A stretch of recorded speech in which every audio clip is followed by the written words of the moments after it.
우리와 함께 하시는 하나님, 그분 앞에 우리의 온 마음과 정성을 다하여 함께 찬양하며 나아가겠습니다.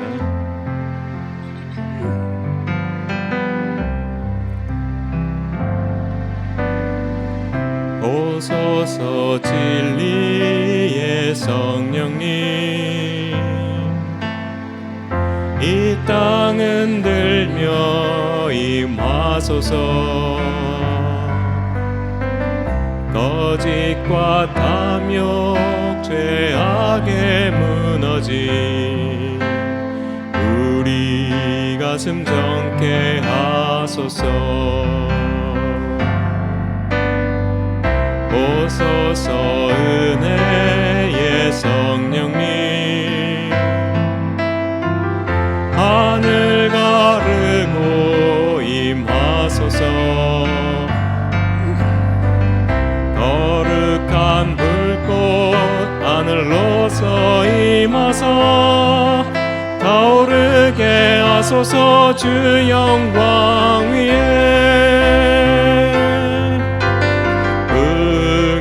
불길 타오르게 하소서. 진리의 말씀 이 땅 새롭게 하소서.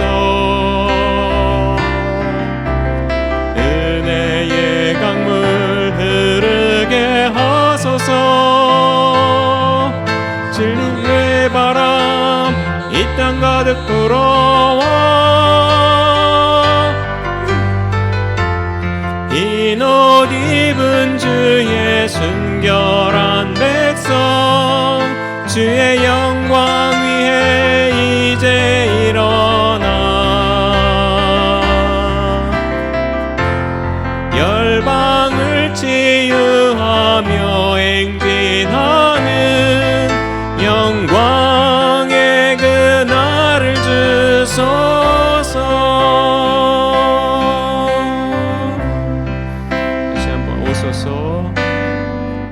오소서 진리의 성령님, 이 땅 흔들며 임하소서. 거짓과 탐욕 죄악에 무너진 우리 가슴 정케 하소서. 오소서 은혜의 성령님, 하늘 가르고 임하소서. 거룩한 불꽃 하늘로서 임하사 타오르게 하소서. 주 영광 위에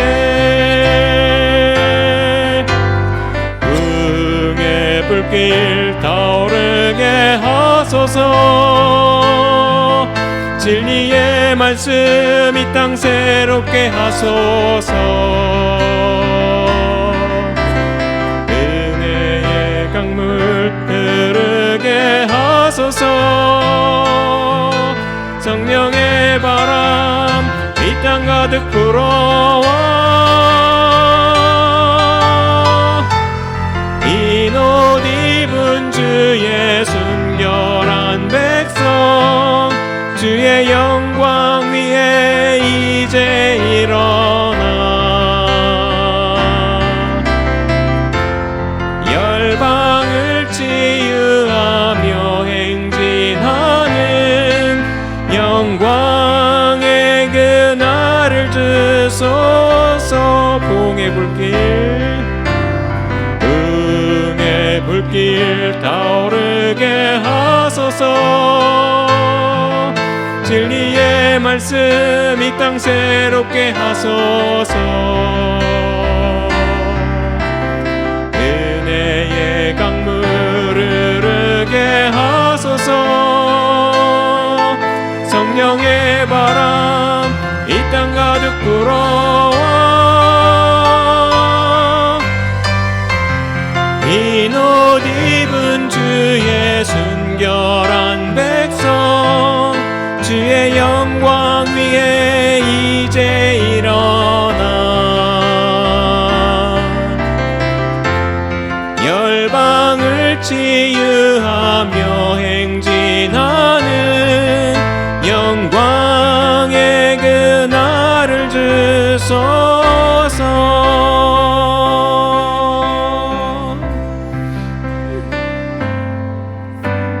날이 저물어 갈 때 빈들에서 걸을 때 그때가 하나님의 때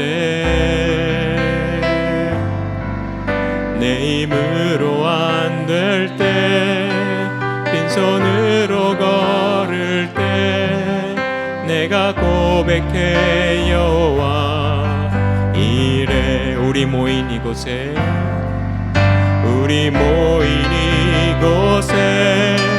주님 함께 계시네 누리네 아버지 은혜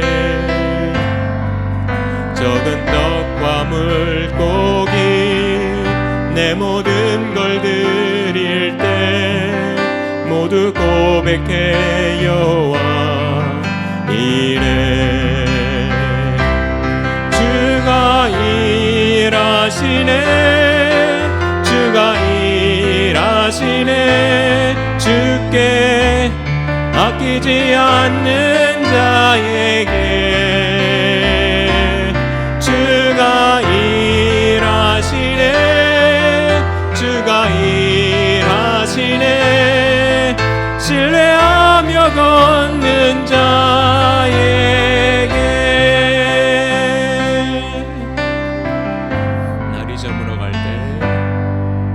날이 저물어 갈 때 빈들에서 걸을 때 그때가 하나님의 때 내 힘으로 안 될 때 빈손으로 걸을 때 내가 고백해 여호와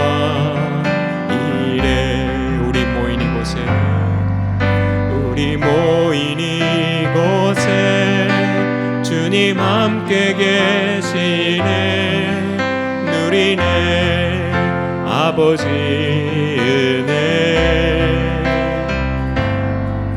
적은 떡과 물고기 내 모든 걸 드릴 때 모두 고백해 여호와 이래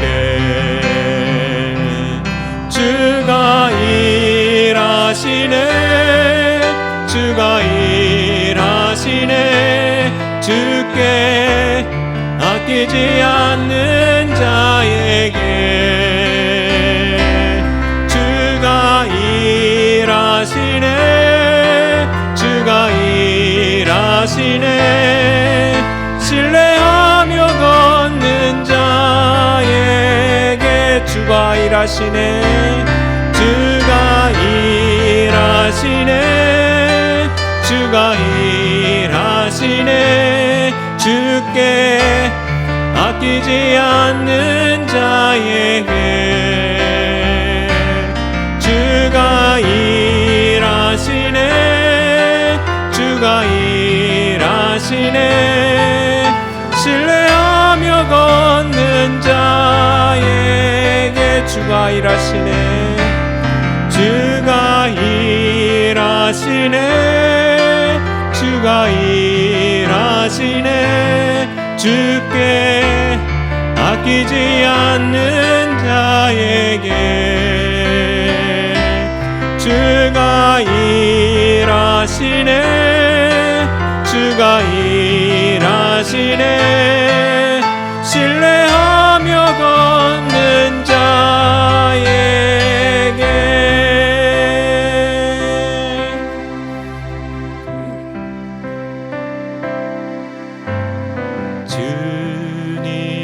주님의 성령 지금 이곳에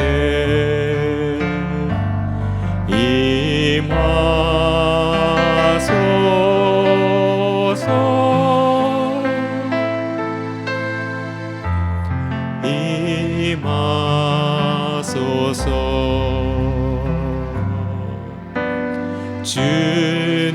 주님의 성령 지금 이곳에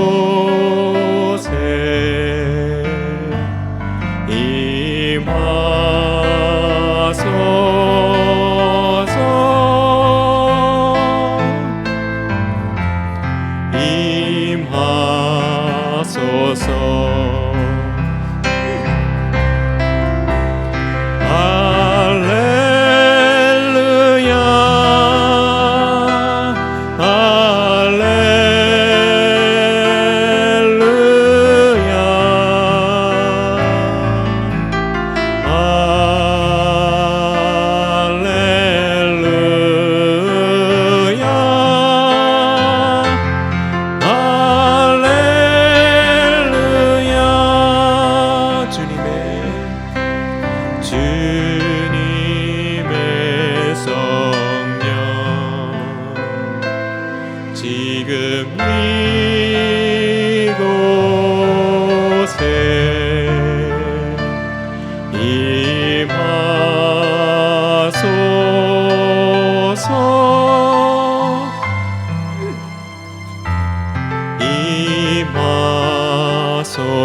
주님의 성령, 주님의 성령, 지금 이곳에 임하소서.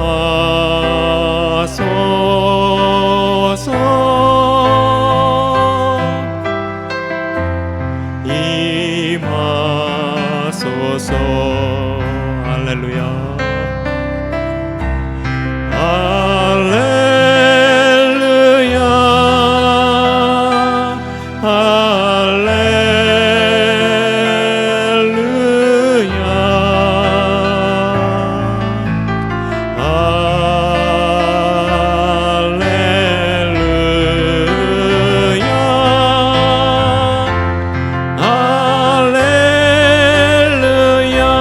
할렐루야.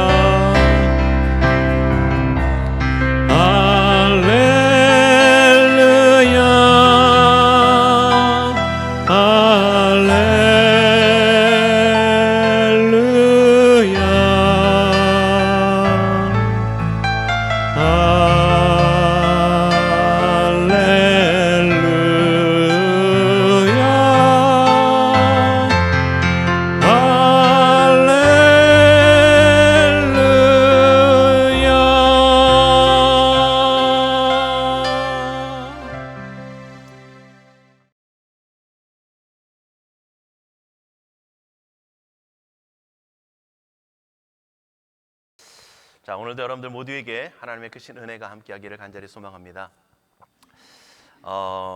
우리가 올해 성령 충만하여 새 사람 되자라고 하는 주제를 가지고 행하는데요. 그럼 과연 성령 충만함이란 무엇인가라고 하는 것을 우리가 잠깐 지난주에 생각을 해봤고요. 그렇다면 오늘 성령님 그리고 성령님께서 행하시는 사역, 역사가 어떤 것인지를 우리가 좀 바르게 알 수 있기를 원합니다. 하나님에 대해서나 예수님에 대해서는 교회에서 크게 이견들이 많지 않습니다. 그런데 이 성령님의 역사하심에 있어서만큼은 굉장히 다양한 이견을 갖고 있습니다. 이단이나 잘못된 사조까지라고 할 수는 없지만 이 성령님에 대해서만큼은 굉장히 다른 견해를 가지고 있게 됩니다. 그래서 성령님에 대해서 어떻게 잘못하면 성령님을 좀 제한하는 일들이 많이 일어나고요. 또한 잘못하다 보면 성령님을 한쪽으로 좀 이렇게 치우쳐서 행하게 되는 이러한 일들이 많이 일어나게 됩니다. 좀 지적으로 추구하는 데 있어서는 성령님의 실제적인 역사, 능력, 기적, 그리고 초자연적인 역사하심과 은사적인 부분들을 좀 제한하는 일들이 일어나고요.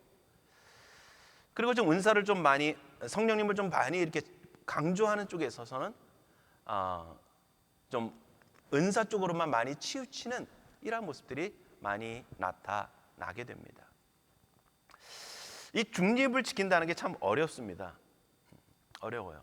그래서 오늘 우리가 좀 성령님은 어떠한 분이시고 성령님은 어떠한 사역을 행하고 계시는지를 성경을 통해서 우리가 살펴봄을 통해서 좀 우리가 한쪽으로 치우치지 않고 좀 중간적인, 바른 입장 속에서 좀 성령님을 생각하고 그분의 충만을 강구할 수 있는 그런 모습이 좀 됐으면 좋겠습니다.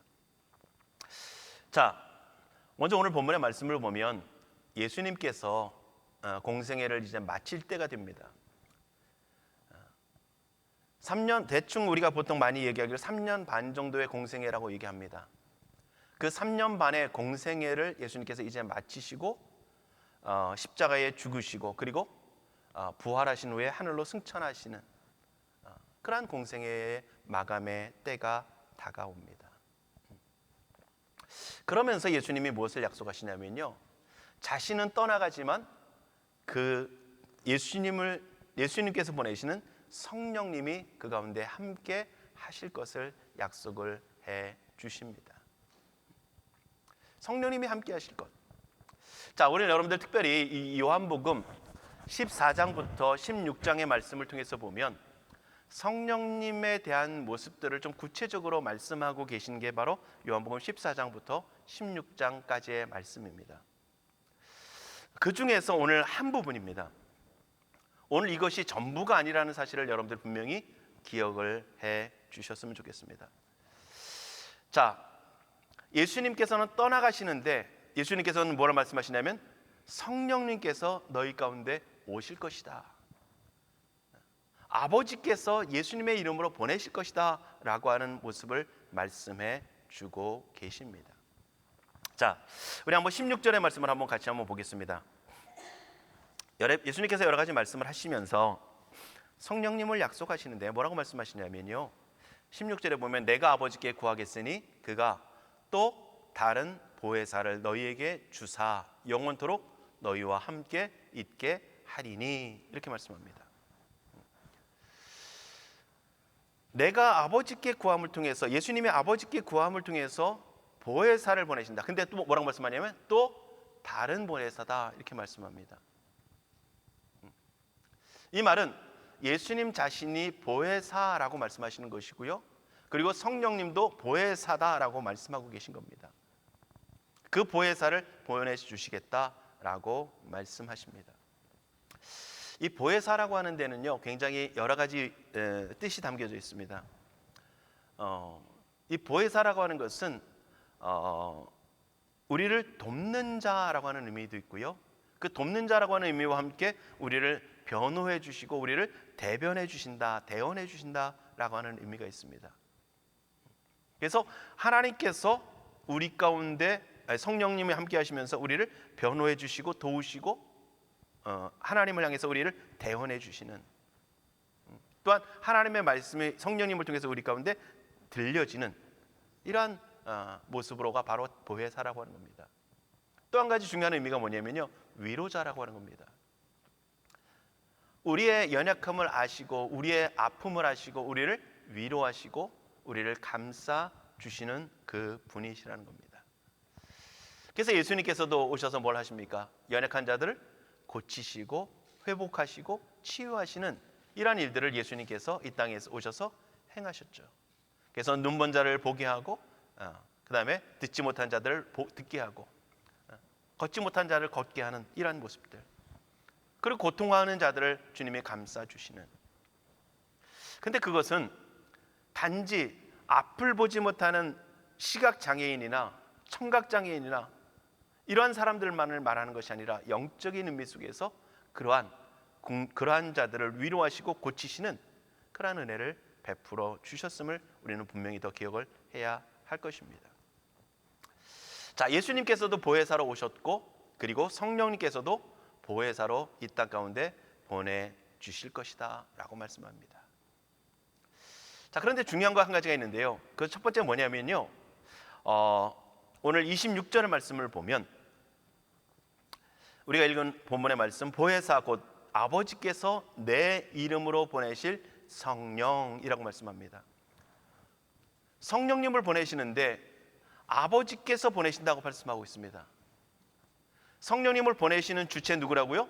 아버지, 성부 하나님이라고 하는 겁니다. 그런데 그 근거를 무엇을 가지고 보내느냐? 내 이름, 예수 그리스도의 이름을 가지고 보내신다라고 하는 겁니다. 자, 보내시는 분은 주체는 하나님이시고 그리고 그 보내심의 근거는 예수 그리스도의 이름이라고 하는 겁니다. 여러분들, 우리가 늘 반복해서 말씀드리지만 그 이름이라고 하는 것은 그 존재를 의미하고 있습니다. 그러니까 더 이거를 표현하면 예수 그리스도의 이름으로라고 하는 것은 결국 다른 표현로 하면 예수 그리스도를 보내신다라고 하는 의미와 연결되는 겁니다. 그런데 그것이 어떤 모습으로? 성령님으로 나타나는 것입니다. 자, 더군다나 그것을 또 다른 표현으로 한다면 예수 그리스도의 구속과 중보와 대속의 그 사역이 근거가 되어서라고 하는 겁니다. 아버지께서 성령을 보내시는데 하나님의 임재, 성령님 하면 누굽니까? 성령 하나님이시죠. 그 성령 하나님을 우리 가운데 보내시는데 그 하나님이 우리 가운데 임재하시기 위해서 우리에게 필요한 건 뭡니까? 우리는 죄악된 인생입니다. 여러분들, 하나님의 거룩하심과 죄악된 인생이 만나면 어떻게 되겠습니까? 만남이 이루어질 수가 없습니다. 이런 의미가 예전에 왕과 백성들의 모습 속에서 나타나게 되는데요, 왕이 길을 가게 되면 옛날에 어땠습니까? 백성들은 다 얼굴도 쳐다보지 못합니다. 그리고 어떻게 되죠? 고개를 다 숙이고 땅바닥에 엎드립니다. 그것 이상으로 인생이 하나님과, 거룩하신 하나님과 죄된 인생 하나님과 만나 교제하며 관계할 수 없는 겁니다. 그런데 그 하나님이 우리 가운데 임재하시기 위해서 필요한 게 뭡니까? 우리를 죄 가운데서 거룩하게 하는 깨끗함이 필요한 겁니다. 의롭게 우리를 변화시키는 중생의 역사가 필요했던 것입니다. 그래서 무엇이 근거가 돼서요? 예수 그리스도의 대속과 예수 그리스도의 죽으심이 근거가 되어져서 우리 가운데 성령님이 임하실 수 있게 되어지는 것입니다. 그러니까 아버지께서 성부 하나님께서 성령 하나님을 우리 가운데 보내시는데 그 보내셔서 우리 가운데 죄악된 우리 가운데 임하시기 위해서는 누가? 예수 그리스도의 중보의 대속의 의가 필요했던 것입니다.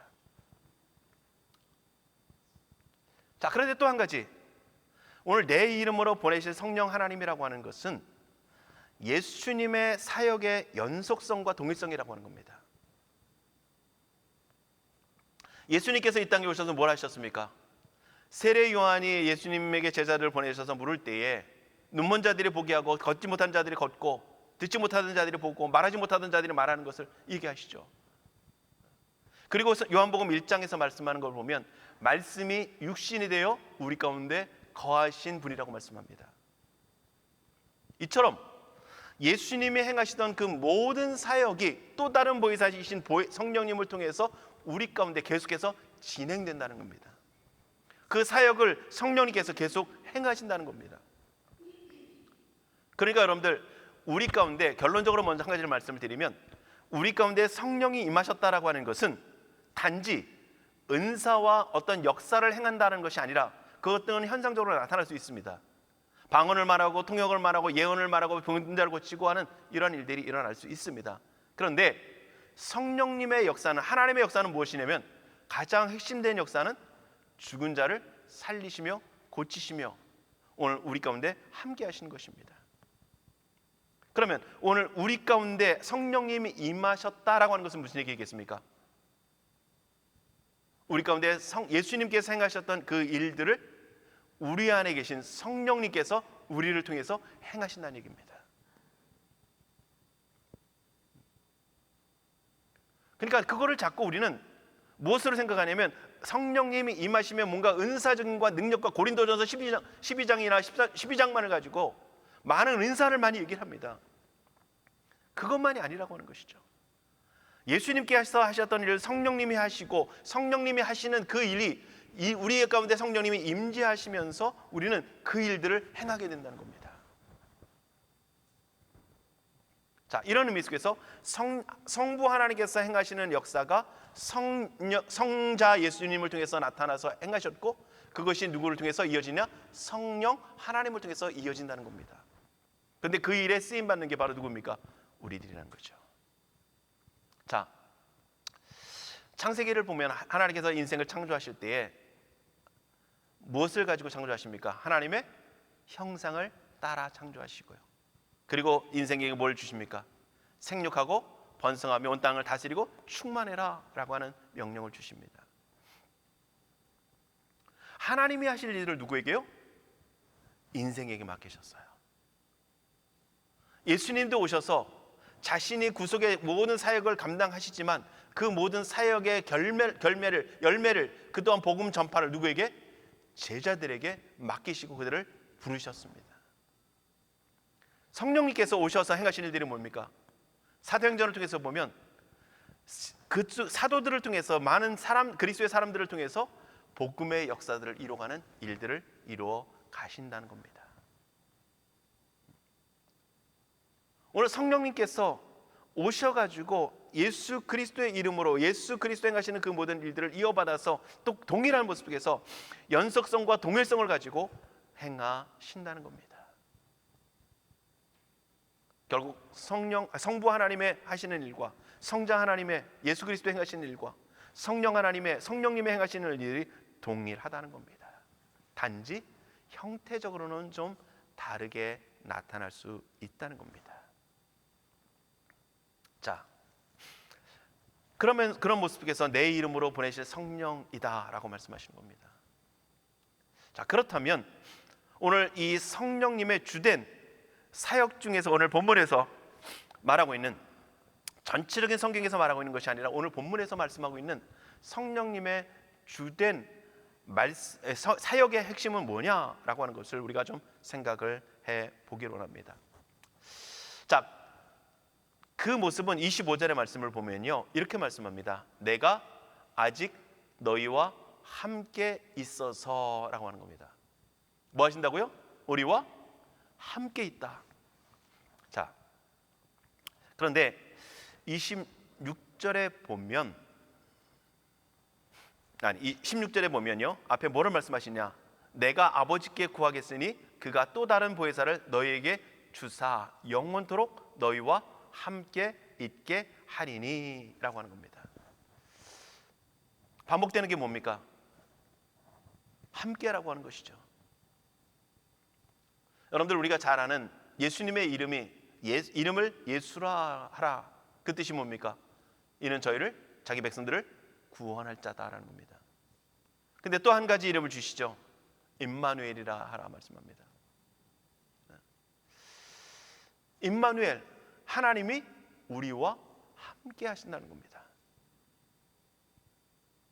여러분들 오늘 이 말씀이 여러분들 좀 깊이 성령님께서 여러분들의 마음을 좀 깨닫게 하시는 은혜가 있기를 원합니다. 이 함께라고 하는 의미가 오늘 우리에게 있어서는 굉장히 큰 의미가 있습니다. 좀 전에 말씀드렸듯이 거룩하신 하나님과 죄악된 인생이 함께할 수 없다는 것을 함께 하시는 게 하나님의 역사입니다. 할 수 없는 인생과 하나님과 도저히 같이 할 수 없는 그 연합의 일들을 연합되게 하시는 게 하나님의 역사라고 하는 것이죠. 그러기 위해서 우리를 다시금 하나님의 형상으로 회복시키시고 그 하나님의 형상을 닮은 가진 존재로서 하나님의 일들을 감당하게 하시는 거예요.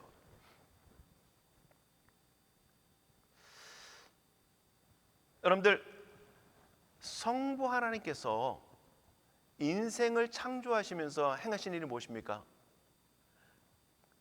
에덴 동산을 창조하시고 그 가운데 인생을 거하게 하시고 그 가운데 하나님이 함께 하시면서 교제하시는 거예요.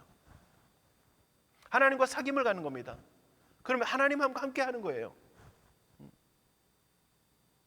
그 의미를 하나님께서 뭐라고 말씀하시느냐? 아담과 하와를 통해서 말씀하시는 것처럼 남자가 그 부모를 떠나 아내와 연합하여 둘이 하나가 될지니라고 말씀하시는 겁니다. 남자와 여자가 결혼을 통해서 부부간 관계를 통해서 하나가 되는 것처럼 가정이라고 하는 공개를 하나를 이루는 것처럼 하나님과 우리와 하나됨을 우리에게 말씀하고 계십니다. 그게 에덴 동산의 모습이에요. 여러분들 초대교회의 모습들을 통해서 보면 하나 될 수 없는 사람들이 초대교회에 있습니다. 하나는 유대인이고 하나는 이방인입니다. 유대인은 이방인과 어떻게 했습니까? 도저히 함께 할 수 없습니다. 함께 식탁을 할 수 없고요. 그들 가운데 말씀을 줄 수도 없습니다. 그게 유대인들의 사고예요. 그런데 초대교회가 한 교회 안에 그리스도인과 이방인들, 유대인과 이방인들, 개종해서 그리스도인이 되는 그 사람들과 이방인들이 함께 있다는 겁니다. 도저히 함께 할 수 없는 그 사람들이 어디에요? 교회에 있으면서 하나는 것이 뭡니까? 그리스도 안에서 너희는 한 형제요, 한 자매요, 한 지체다라고 말씀하는 겁니다. 여러분들, 우리는 어떻습니까? 유대인들에게 있어서 이방인과 함께 한다라고 하는 것은 도저히 있을 수 없는 얘기예요. 왕이 일반 평민도 아닌 아주 천박한 어떤 사람과 함께 겸상을 나눈다는 거, 여러분들 상상이 될 얘기입니까? 아니죠. 만약에 함께 먹어도 어떻게 됩니까? 왕은 여기 앉아 있고 왕의 자리에 보좌에서 앉아 있고 그 천박한 사람은 저 구석에서 왕을 쳐다보지도 못하면서 밥을 먹을 거예요. 근데 그런 모습이 아니라 한 상에 둘러서 함께 교제하며 나누는, 그게 하나님의 역사이며 그게 교회라고 하는 겁니다.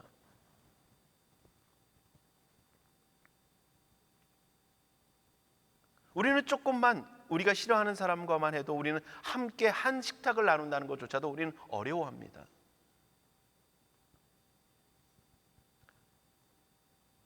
그런데 하나님은 어떻게 해요? 인생을 새롭게 만드셔서 재창조를 통해서 우리와 하나님과 다시 회복을 이루시길 원하신다는 겁니다. 여러분, 우리는 이 표현을 자꾸 고친다라는 표현도 씁니다. 근데 또 좀 더 정확하면 재창조입니다.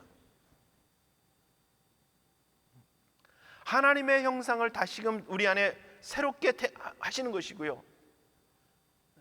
그것을 우리는 그래서 중생이라고 표현하고 있고 거듭남이라고 표현합니다.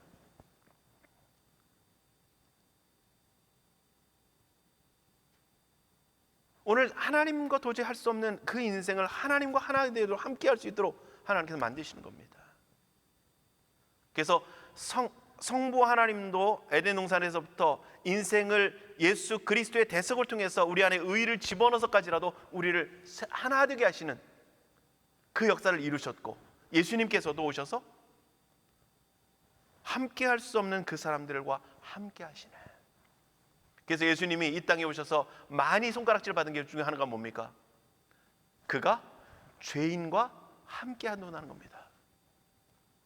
세리와 함께 했고요, 창기들과 함께 했고요, 바리새인들과도 때로는 함께 하시면서 그들을 품으시고 그들과 함께 보내시는, 그들과 함 식탁을 나누고 그들이 예수님을 함께 있는 것을 허용하시고 하는. 그런데 그것을 누구하여? 성령님께서도 함께 하신다는 겁니다. 그런데 오늘 그 성령님은 어떻게까지 하시느냐? 우리 속에 거하신다는 겁니다. 내 옆에 언제나 동행하시는 게 아니라 어디요? 우리의 육체와 생각과 영혼 안에, 그 안에 우리 안에 거하시면서 성령님이 오늘 우리 안에 함께 하신다는 겁니다. 우리가 중생을 경험하는 순간, 구원을 경험하는 순간, 거듭나는 순간, 그때 성령님은 우리 가운데 임하셨고, 그 임하신 그 하나님은, 그 성령님은 우리와 어느 곳에나 영원토록 우리와 함께 하신다는 겁니다. 그래서 예수님은 그것을 어떻게 표현하시냐면 하나됨이다라고 말씀합니다. 하나다.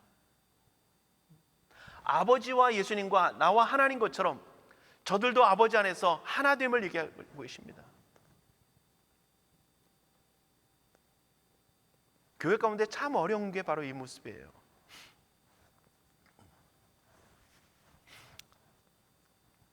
그래서 여러분들 성경을 잘 보시면 하나님이 우리와 함께 하신다는 표현을 참 많이 쓰십니다.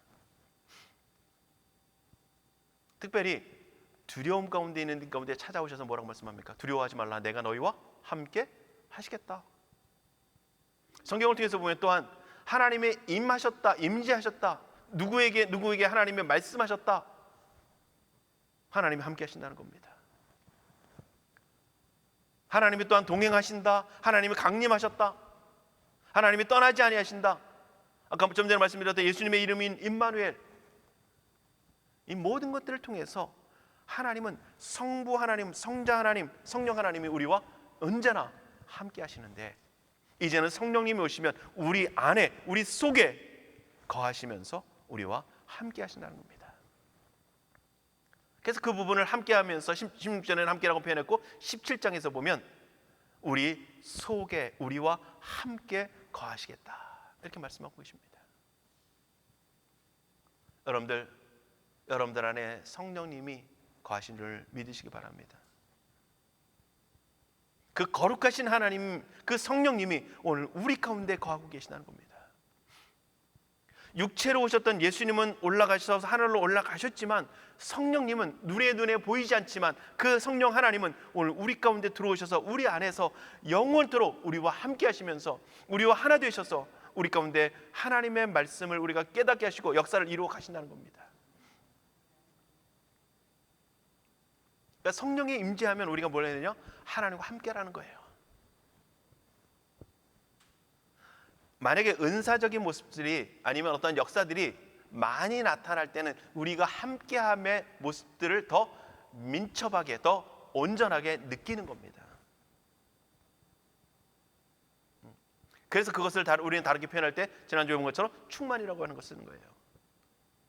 성령의 인도하심에 우리가 민첩하게 반응하고 성령의 깨닫게 하심에, 말씀하심에, 역사하심에 우리가 능동적으로 움직이는 그러한 상태. 그래서 우리는 날마다 성령의 충만함을 힘써야 할 것입니다. 자, 성령님이 행하시면서 우리 가운데 가장 핵심적인 요소는 우리와 함께 하신다는 겁니다. 그러면 오늘 마지막으로 한 가지, 이 오늘 본문의 말씀 26절의 말씀을 보면 뭐라고 말씀하시느냐?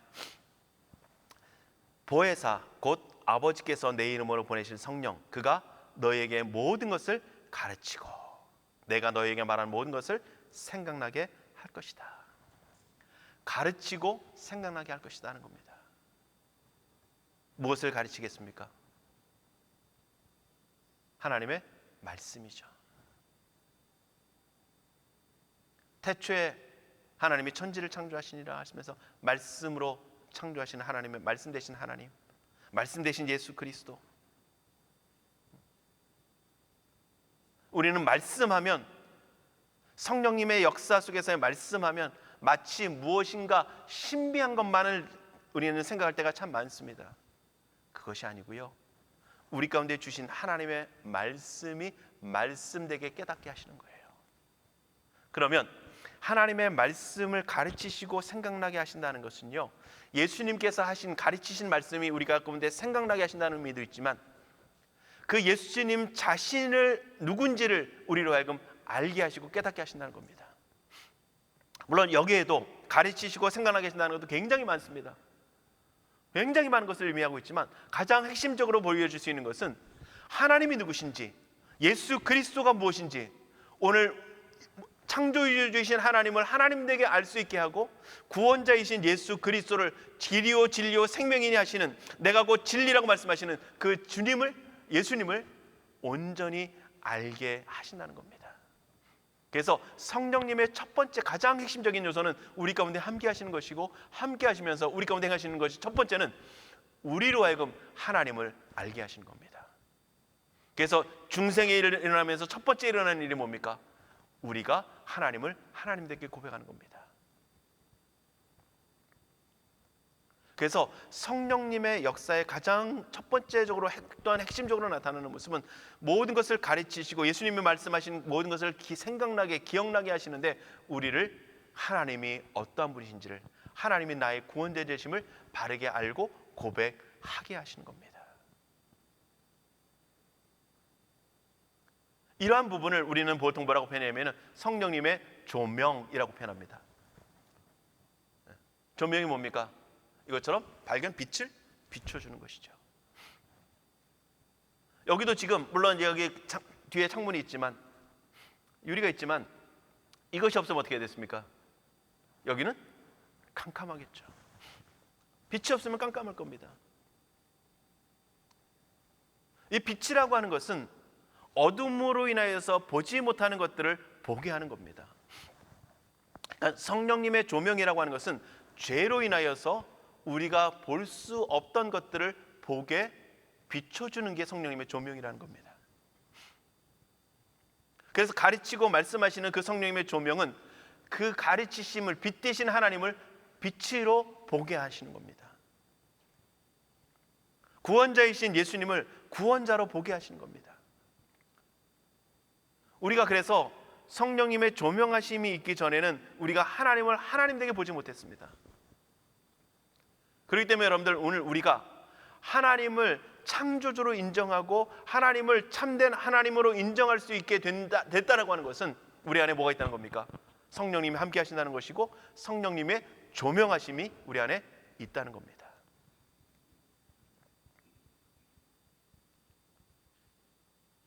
그 성령님의 조명하심이 우리 안에 있는 거예요. 베드로가 마태복음 16장 16절에서 예수님의 질문에 너희는 나를 누구라고 하느냐, 베드로가 놀라운 고백을 하죠. 주는 그리스도시요 살아계신 하나님의 아들이십니다. 예수님 뭐라고 말씀합니까? 내가 알게 한 것은 혈육이 아니라 내 아버지시다, 하나님이시다라고 말씀합니다. 하나님만이, 하나님께서 빛을 비춰주셔야만이 그것을 온전히 깨닫게 하신다는 겁니다. 오늘 여러분들 안에 이러한 하나님의 비추심이 오늘 우리 안에 주어졌고, 그리고 이 비추심이 오늘 우리 안에 충만해지기를 원합니다. 성경을 많이 한다는 것도 의미가 될 수 있겠지만, 성경을, 하나님을, 하나님께서 우리에게 말씀하신 그 하나님을, 구원자신 예수 그리스도를 우리가 바르게 한다는 겁니다. 세상에 아는 것과 우리가 다른 거예요.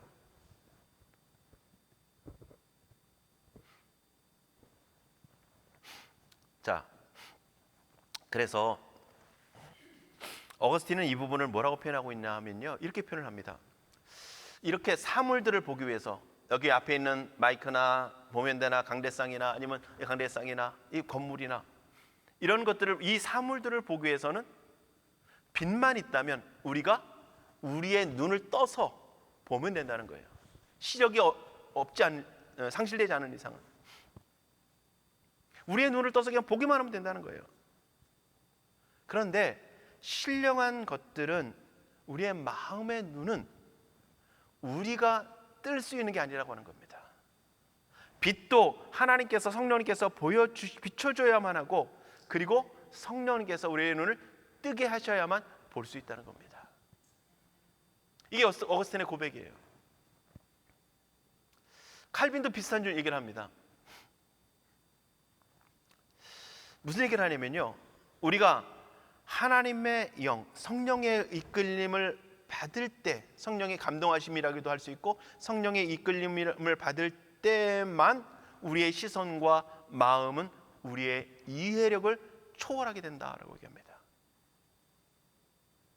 성령님의 조명하심과 성령님의 이끄심을 받을 때만 우리의 시선과, 이건 육체의 시선이 아니죠, 영적인 시선과 우리의 마음이 우리의 이해력을 초월하는 영적인 신비함을 보게 될 것이라는 것이죠.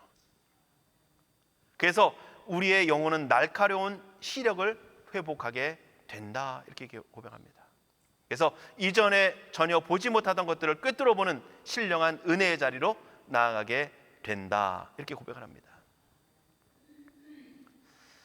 어거스틴은 우리의 영적인 눈은 성령님께서 조명도 비춰야 되고 우리의 눈을 뜨게 하셔야만 되고, 칼빈은 우리의 그 이해력을 성령님께서 뜨게 하실 때, 깨닫게 하실 때는 우리의 시선은 이해력을 초월하는 것들을 보게 하시고 날카로운 시력을 가지게 될 것이다.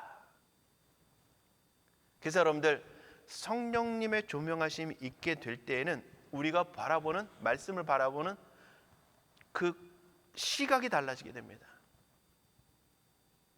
하나를 봐도 굉장히 깊이 또 넓게 풍성하게 온전하게 바라보게 되어지는 거예요. 그것은 그냥 내가 인간적으로 탐구하고 노력하고 애쓰는 것과 다르게 나타납니다. 그것은 우리 안에 영적인 유익을 가져다 주고요, 이 세상을 바라보고 생각하고 결정하는데 굉장히 다른 결정을 하고 바라보게끔 하는 그런 관점과 시각을 갖게 한다는 겁니다. 이게 성령님의 역사입니다. 여러분들, 인생은 살아가면서 뭐가 쌓이냐면요, 경험과 자기 주장의 그 경험치가 쌓입니다. 그러나 그리스도인은 이 일상의 이 경험치는 무시할 수는 없습니다. 성경에도 노인과 백발의 그 사람들을 존경할 것을 얘기하고 있는 것은 이들이 살아온 그 인생의 그 희노애락 속에 쌓여진 경험치입니다. 지식이에요. 이걸 우리는 전혀 무시할 수는 없어요. 그런데 이것보다도 더 앞세우며 중요한 것이 무엇이냐? 오늘 성령의 조명하심을 통해서 우리 안에 깨닫게 하시는 하나님의 감동하심과 깨닫게 하심입니다. 여러분들, 우리는 항상 이게 혼동이 되기도 하고요, 이게 가치가 달라질 때가 많습니다. 우리 안에 느껴지고 깨달아지고 생각되는 것이 이게 진정 성령의 역사인지, 아니면 내 경험치 속에서 내가 가진 기준을 가지고 판단되어지고 스스로 이해되는 것인지, 이걸 아주 성령에 충만한 사람도 이게 분별하기 어려울 때가 많고요, 성령에 충만할 때야 그래서 조금 비로소 우리가 분별할 수 있게 되어집니다. 근데 우리는 성령 충만함이 항상 있는 것은 아니잖아요. 그러다 보니까 우리의 경험치가 앞설 때가 우리는 더 많습니다.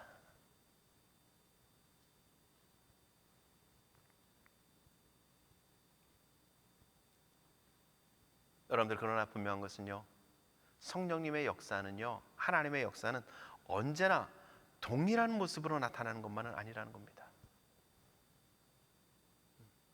오순절 마가의 다락방에 급하고 강한 바람 같은 소리가 나고 성령님의 불꽃이 그 사람에 임하여 주는 것을 보게 했던 그 성령님의 역사심이, 그 현상이 지금 똑같이 일어나느냐? 그렇지 않다는 거예요.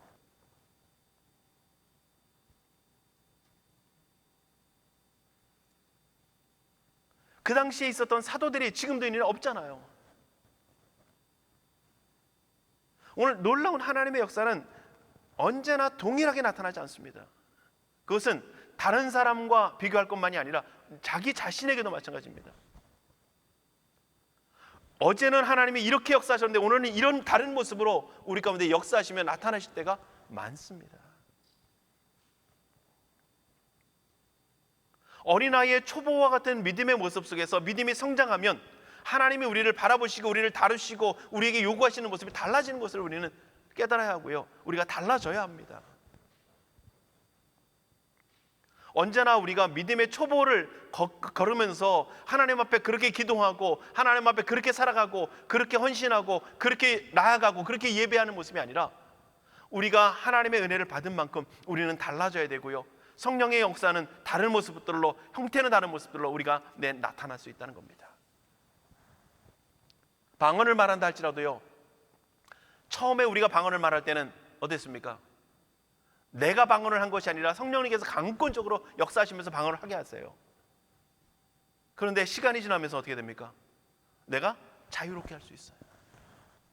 그래서 그것을 내가 하는 것이냐 진정 성령에 의한 것이냐 이것조차도 분별해야 된다는 얘기도 있지만, 어쨌든 이처럼 다른 모습들로 하나님의 역사는 우리 가운데 나타나고 있다는 것이죠.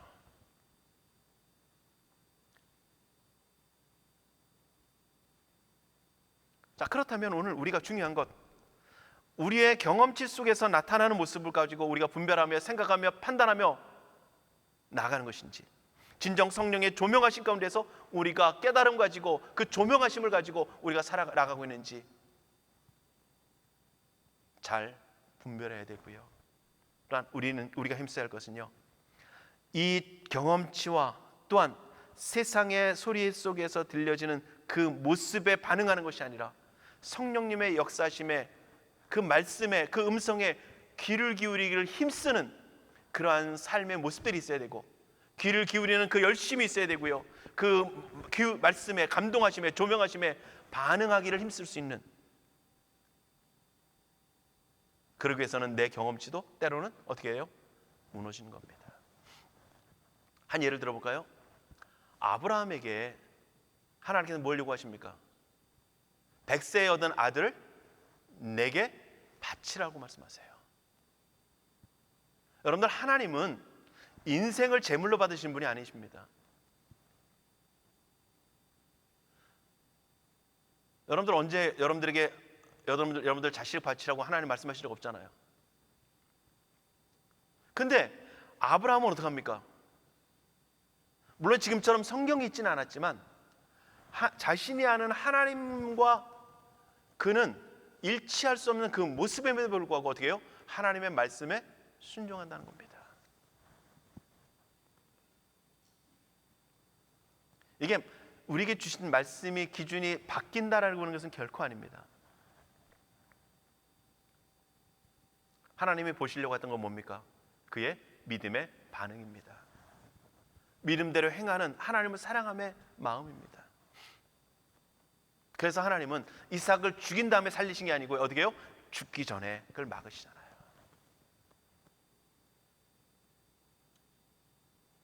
여러분들, 오늘 우리가 주의할 것은 뭐냐면요, 하나님의 말씀을 우리에게 마음속에서 가르치시고 때로는 누구에게? 하나님의 성령의 감동하심이 하나님의 말씀을 선포하는 주의 종들을 통해서 가르치고 선포되게 하실 때에 우리 가운데 깨닫게 하시는 것도 성령님의 역사입니다. 그래서 제가 앞에는 빼먹었지만 오늘 보면 누구에게 말씀하냐? 그가 너희에게 모든 것을 가르친다, 이렇게 말씀합니다. 너희가 누굽니까? 첫 번째 대상은 제자들입니다. 두 번째 대상은 누구겠습니까? 오늘 말씀을 가르치는 자고요, 그 말씀을 가르침을 뿐이 아니라 오늘 우리 모두도 포함된다는 겁니다.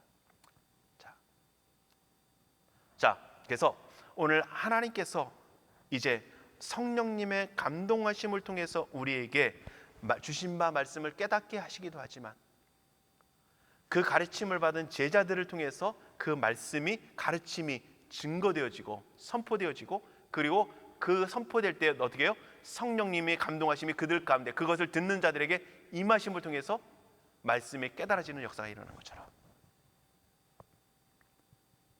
사도적 가르침을 받은 하나님의 사람들이, 또한 하나님께서 세우신 하나님의 사람들이, 주의 종들이 하나님의 말씀을 성령의 감동하심과 이끄심과 역사심을 통해서 증거하고 가르침을 통해서 나타날 때에 성령님께서 여러분들의 마음을 깨닫게 하시고 생각나게 하시는 은혜를 통해서 하나님은 우리에게 말씀을 가르치시고 생각나게 하신다는 겁니다.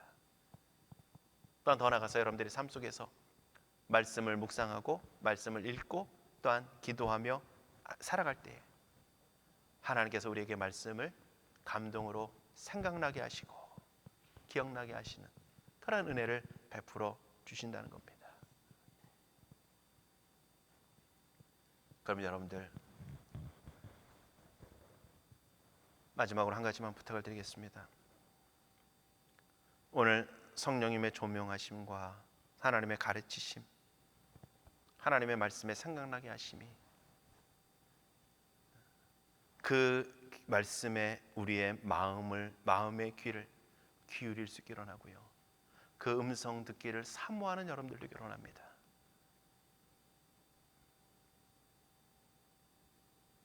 그 음성, 그 말씀 듣기를 사모하고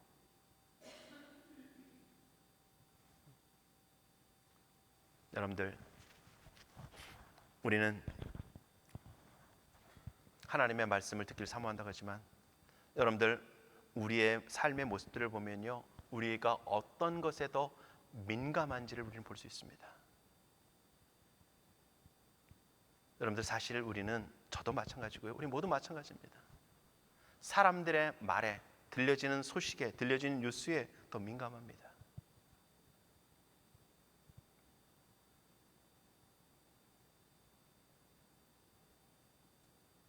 여러분들, 하나님의 말씀 앞에서 가슴을 찢어진 적이 언제입니까?